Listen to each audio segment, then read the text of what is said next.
Sa November 30, magkaisa tayo at pumunta sa mga pagkilos sa Luneta at sa EDSA People Power Monument. Ang mga panawagan ito ay panawagan laban sa korupsyon at para sa good governance. Ito rin ay mga panawagan para panagutin ang lahat ng sangkot sa korupsyon na nangyayari sa ating bayan.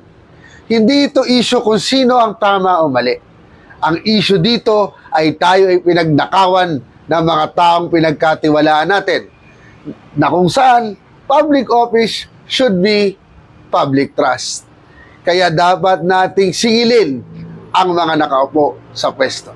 Muli mga kaboses, magkaisa tayo at magsama-sama. Pumunta tayo sa mga pagkilos na ito at suportahan natin ang pagkilos sa Luneta mula 9 ng umaga at ang pagkilos rin sa EDSA People Power Monument. Ito ang panawagan na nagkakaisang bayan laban sa korupsyon. Samahan din natin ang iba't ibang pagkilos na i-organisa sa mga lugar na malapit sa inyo.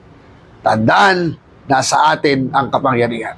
Magkaisa tayo at ipanalo ang laban kontra korupsyon.